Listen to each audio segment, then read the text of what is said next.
আসসালামু আলাইকুম রহমতুল্লাহ।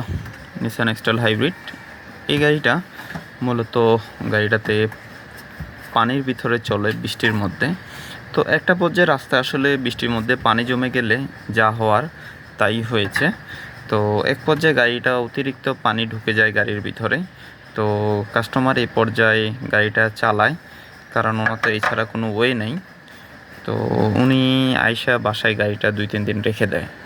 তো আসলে কখনো যদি পানি ঢুকে বা পানির ভিতর দিয়ে চালান, তো অবশ্যই এটার সাথে সাথে সার্ভিস সেন্টারে যোগাযোগ করবেন, তা নাহলে আপনাদের বড় ধরনের কিছু ক্ষতি হতে পারে। আসলে এই গাড়িটার ফ্লোর দেখতেই পাচ্তেছেন আপনারা, এই গাড়িটার ফ্লোরে অনেকগুলা ইলেকট্রিক্যাল কন্ট্রোল ইউনিট থাকে। যেমন আমি আপনাদেরকে দেখাচ্ছি, এইখানে একটা আছে, এইখানে একটা আছে, এইখানে একটা আছে। তো এগুলো আসলে অতি গুরুত্বপূর্ণ ইলেকট্রিক্যাল কন্ট্রোল ইউনিট। তো যে ইলেকট্রিক্যাল কন্ট্রোল ইউনিটগুলোয় পানি গেলে বড় ধরনের ক্ষতিগ্রস্ত হবেন। তো এই গাড়িটাতে ঠিক সেম তাই হয়েছিল। তো ফাইনালি কাস্টমার আমাদের সাথে যোগাযোগ করে, আমরা গাড়িটা রিসিভ করি। এক পর্যায়ে যখন গাড়িটা আমরা রিসিভ করতে যাই, গাড়িটা স্টার্টে হচ্ছিল না। পরে আমরা গাড়িটা টেনে নিয়ে আসি, এনে আমরা দেখি যে গাড়িটার ইলেকট্রিক্যাল কন্ডিশন খুবই খারাপ। তো অবশ্যই এই কাজগুলো কখনোই আপনারা করবেন না, কারণ যখনই কোনো গাড়িতে পানি ঢুকে, আপনারা জানেন এগুলা ইলেকট্রিক্যাল হাইব্রিড গাড়ি এবং এগুলোতে অনেকগুলো ইলেকট্রিক্যাল অপশন আছে। তো এতে আসলে আপনাদের বড় ধরনের ক্ষতি হতে পারে। এই গাড়িটা তো সেম একই হয়েছে, অনেক ধরনের ক্ষতি হয়েছে। তো আমরা চেষ্টা করতেছি যতটুকু আমরা কাজ করে আগাই। আমরা দেখতেছি যে electrical control unit, electrical wiring সব কিছুতে মোটামুটি অনেকগুলো প্রবলেম হয়েছে। তো এগুলো আসলে পরিবর্তন করতে হবে। তো আপনারা এই ধরনের সমস্যা হলে আমাদের সাথে যোগাযোগ করতে পারেন, আমরা অ্যাভেলেবেল এই কাজগুলো করে থাকি। তো এই কন্ট্রোল ইউনিটগুলো আসলে আপডেট মডেল, এগুলো অ্যাভেলেবেল না। তো আমরা এই পার্টসগুলো সংগ্রহ করেছি, আমাদের কাছে এক্সট্রা এই কন্ট্রোল ইউনিটগুলো অ্যাভেলেবেল আছে। তো আপনাদের এই ধরনের কোনো প্রবলেম হলে আমাদের সাথে যোগাযোগ করতে পারেন। তো এই গাড়িটার প্রবলেমগুলো আমি একটু আপনাকে শেয়ার করি। পানিতে ঢোকার পরে যে প্রবলেমটা হয়েছে, নাম্বার ওয়ান, এই গাড়িটা চেসিস সিস্টেম ইরোর একটা মেসেজ আসতেছে এবং ইনস্ট্রুমেন্ট ক্লাস্টারের সবগুলো ওয়ার্নিং ল্যাম্প অন হয়ে গেছে। একটা পর্যায়ে যাইয়া এই গাড়িটা স্টার্ট আর হচ্ছে না, টোটালি স্টার্ট অফ হয়ে গেছে। পরে আমরা এই গাড়িটা স্টার্ট করার জন্য অনেক ট্রাই করি, ফাইনালি স্টার্ট আর হয় নাই। পরে আমরা যখন গাড়িটা পুরাটা খুললাম, খুলে দেখি যে আসলে ভিতরে সব পানি ভরা।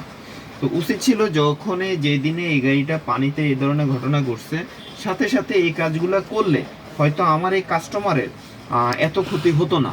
তো অবশ্যই আমি কাস্টমারের উদ্দেশ্যে বলবো, যখন এই ধরনের কোনো দুর্ঘটনায় পড়েন, আপনারা পানি গাড়ির ভিতরে ঢুকে যায়, অবশ্যই সাথে সাথে কোনো টেকনিশিয়ানের সাথে যোগাযোগ করা এবং গাড়ির সব কিছু খুলে ফেলা, ফ্লোরের অ্যাটলিস্ট যতটুকু পানি গিয়েছে।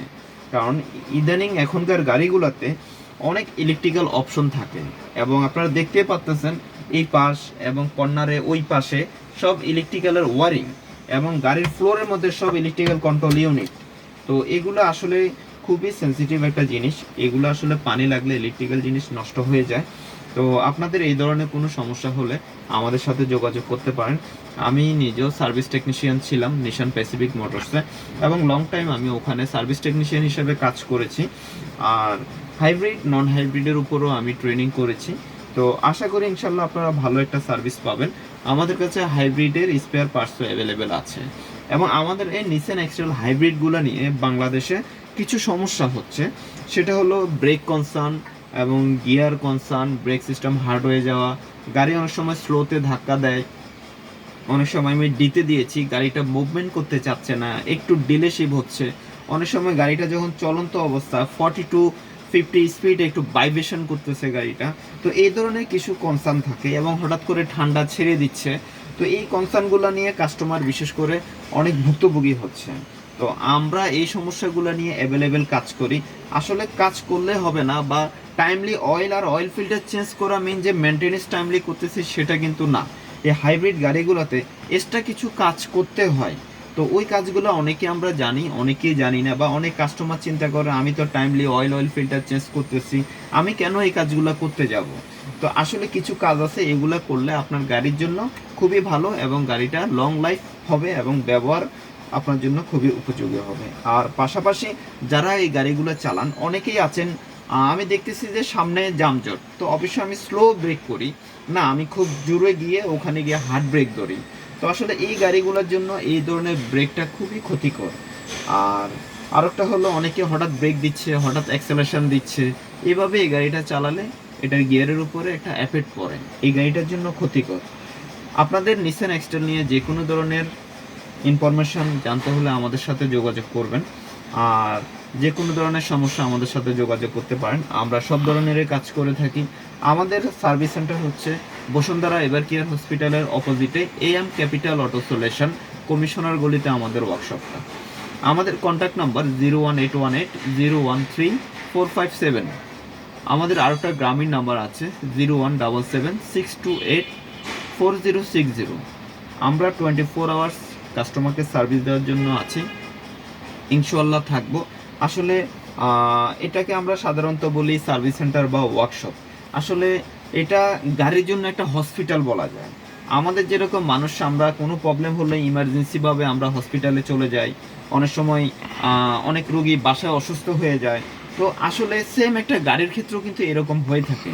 তো আমরা এই সার্ভিসগুলো দিয়ে থাকি, হোম সার্ভিসেরও ব্যবস্থা আছে। ইমার্জেন্সি যে কোনো ধরনের সার্ভিস আমাদের কাছে পাবেন ইনশাল্লাহ। অনেক সময় রানিংয়ের রাস্তায় অনেক ধরনের ঘটনা ঘটে, গাড়ি বন্ধ হয়ে যাওয়া, অনেক ধরনের প্রবলেম হয়। তো এই ধরনের সমস্যা হলে আমাদের সাথে যোগাযোগ করতে পারেন, ইনশাল্লাহ আমরা আপনাদের সেবা দেওয়ার জন্য আমরা আছি। আর 24 আওয়ার্স আমাদেরকে পাবেন ইনশাল্লাহ। ঠিক আছে, আজকে এই পর্যন্তই। আসসালামু আলাইকুম রহমতুল্লাহ।